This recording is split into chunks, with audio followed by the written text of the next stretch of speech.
News 8 at 10 starts now. A man is in critical condition tonight after he was shot on the near northeast side. Good evening. I'm David Williams. It happened around 7:15 this evening on East 30th and North Keystone. Police say they found a man in the parking lot of the Blackburn Terrace Apartments. He was taken to the hospital. Officers who spoke to witnesses say the victim met another man in the parking lot. There was some sort of verbal exchange and the victim was shot. The suspect then ran. If you have any information, call Crime Stoppers at 317-262-TIPS. In Colts Watch tonight, the team headed into battle in New York with the Jets, hoping to get its second win of the season. Megan McEwen is here now to explain what happened at MetLife Stadium. Good evening. Yeah, it started as a really exciting day. The Colts had an opportunity to win another game on the road. Unfortunately, injury bugs and crucial mistakes. This one did not end well for fans. Good evening. After a 10-day gap between games, the Colts anxious to get back on the field in hopes of picking up a win over the Jets.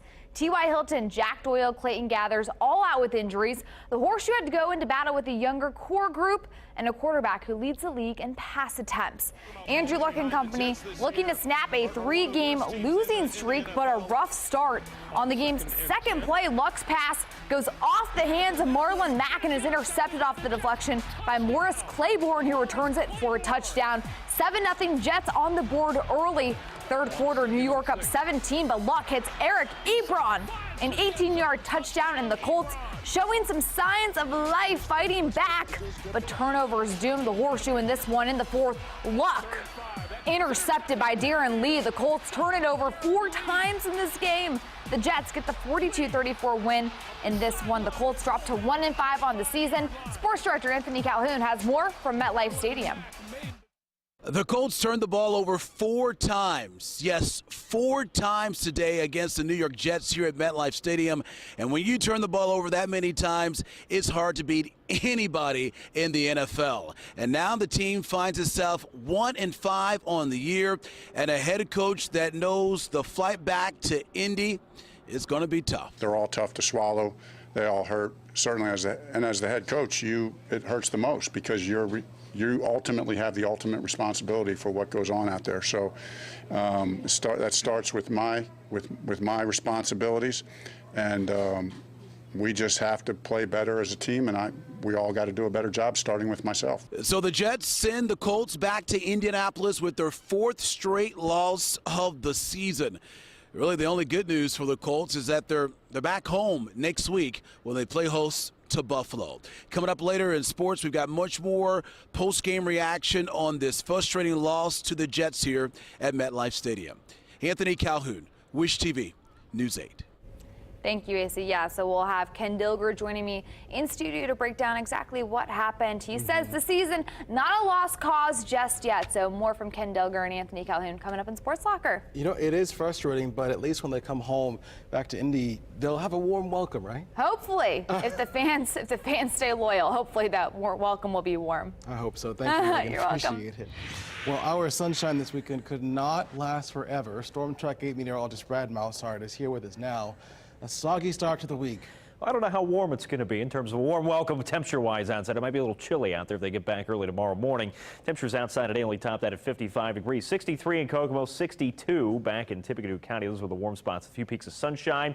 Right now, pretty drizzly, misty, miserable out there tonight. You can barely see the Salesforce Tower back here in the backdrop with that low-hanging cloud deck starting to settle in. A little bit of fog early on. That's because the atmosphere is 100% saturated outside. A little fog, a little drizzle, and then eventually, over the next few hours, we'll start to see some rain showers, more organized rain pushing back in. Right now, it's just that low-hanging cloud deck off to the west. You can see the rain starting to push its way back in. It could be worse. Could be what they're seeing out in Kansas City, which is snow. We don't want that, and well, luckily we're not going to see any of it through the 8-day forecast. Just some rain chances here and there, below average temperatures, and well, like I said, a soggy start of the work week. Overall, the next couple of hours, not a whole lot going on outside of a stray shower. Through the overnight, though, you can see that rain starts to billow in, and it's going to hang with us for that morning drive. So some patchy fog outside, a little bit of wet roadways, going to slow things down just a bit through the overnight hours for that morning commute. Just give yourself a couple extra minutes. You'll be in good shape. You're going to give the yellow light, though, just in case. 49 degrees outside. Like I said, pretty chilly tomorrow morning, but that's not as cool as we're going to get through the 8-day forecast. We have much cooler temperatures. In fact, most areas going to see another frosty day Tuesday morning. More on that coming up in the full forecast in less than 8 minutes. Thank you, Brad. Happening tomorrow. Make sure to budget for some extra time if you're going to Indianapolis International Airport. TSA officials expect more than 16,000 people to go through security tomorrow.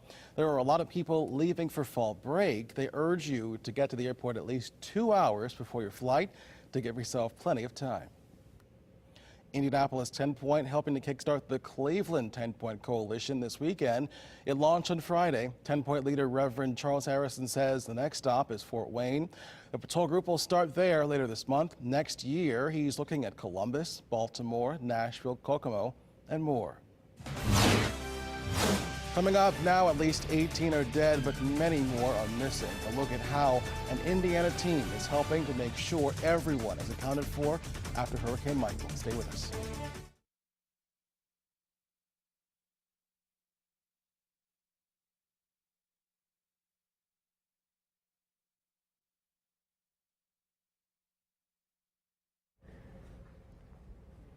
Mic check 1 2. Mic check 1 2 3 4. Mic check 1 2.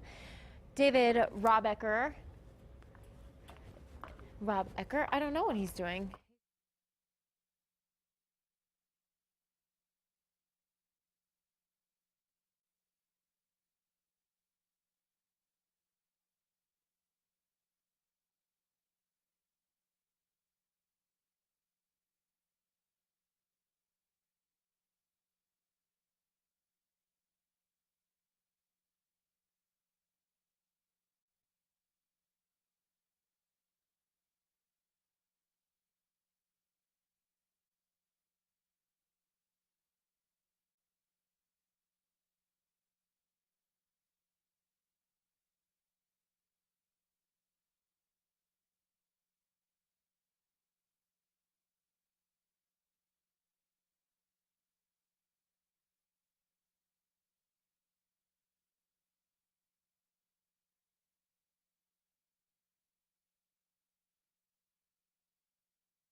You're watching Wish TV, your local news source, with Julie and Grace, meteorologist Brad Mousehart, and sports with Megan McEwen. Now, News 8 at 10 continues. President Donald Trump is expected to tour Florida and Georgia tomorrow after Hurricane Michael slammed into the coast as a Category 4 storm. The death toll now at 18 tonight. FEMA officials and Florida's governor walked through some of the damage today. The chief of FEMA called the damage some of the worst he's ever seen. And crews are still looking through what's left behind to make sure everyone is accounted for, including members of Indiana Task Force 1. They moved to Walton County, Florida today for more search operations. The task force says it has walked, get this, more than 60 miles of streets and have searched nearly 4,000 homes. There's no time frame for when the team will come back home from Florida.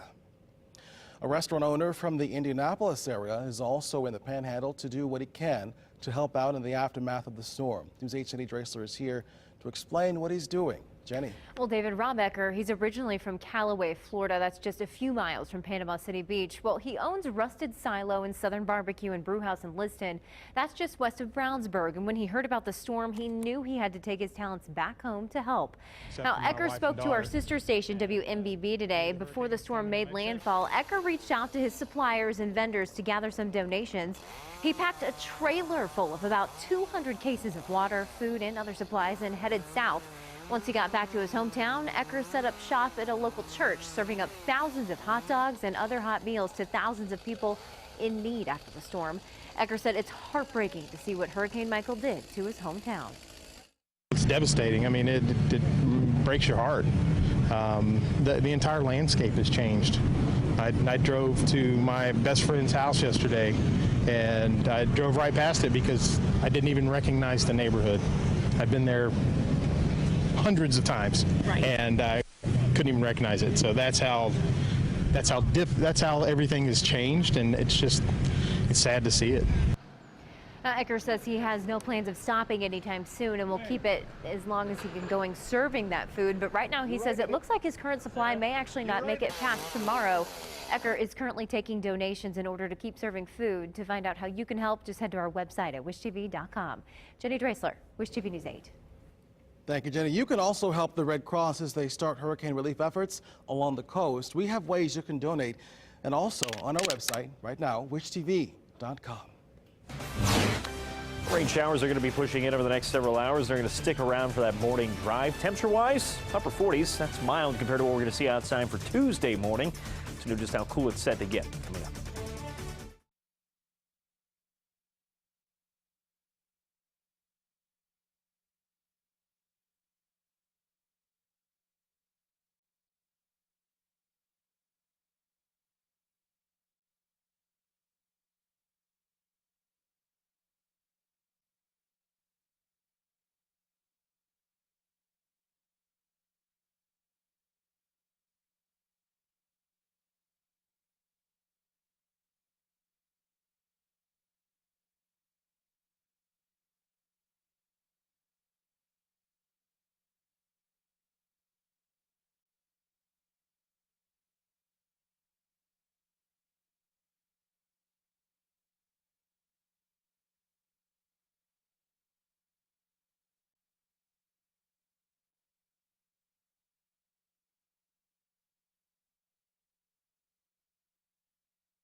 I guess you could say we lucked out with a chilly but mostly dry weekend. Tomorrow, though, you can see right here, it's kind of a different story. Storm Track 8 meteorologist Brad Moushart is here. Brad, can we just hit the rewind button and go back to the warm weather we had? Just keep repeating, you know, like the first half of the month where it was like 80 degrees, nice and sunny outside. Yes, please. I think we went straight from summer and now we're back to winter. It could be worse. They're seeing some snow off in the west. We just have some rain to get through.